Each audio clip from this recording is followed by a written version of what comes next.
दोस्तों अस्सलाम वालेकुम पाकिस्तान जी। मैं अब्दुल रहमान जो सन खिदमत दी हाज़िर उम्मीद कर सन तमाम संगी भी ठीक हो सन। कोई लंबी चौड़ी गुफ्तगू नहीं, कोई लंबी चौड़ी वीडियो नहीं, एक शार्ट जब मैसेज पेश करने लगे हैं। इस टाइम तकरीबन दिहाड़ी ने 2:30 बजने पे रोज़े चलने पे अल्हम्दुलिल्लाह सुमा अल्हम्दुलिल्लाह दूसरा अशरा भी जारी है।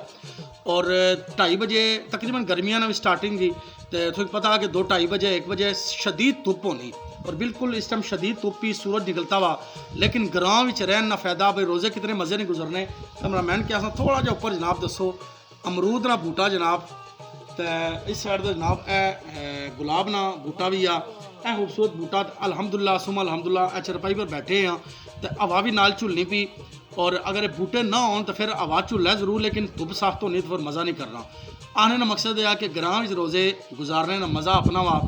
तो अल्लाह पाक ने बारगाह दुआ कि जितने परदेसी भरा है अल्लाह पाक उन्होंने सलामत रखन। परदेसी भरा आने वाले नाल भी यह ज़रूरी गुजारिश है क्योंकि हालात काफ़ी कशीदा हुए तो साढ़े जितने भी परदेसी भरा वतन तो दूर है, इस मिट्टी तो दूर है, अपनी आल औलाद तो दूर है, अल्लाह पाक उन्होंने अपने हिफ्ज़ो मान च रखन। परदेस वसन वाले कि सलामत रखन तो देश वसन वाले कि बिलखसूस शहरी बाबू जितने अल्लाह पाक उन्होंने की भी ग्रां च रोज़े कटने तौफीक अता फरमान। हसने रहो वसने रहो, मैं रखनी मालिक से अपने हिफ्ज़ो मान च रखन।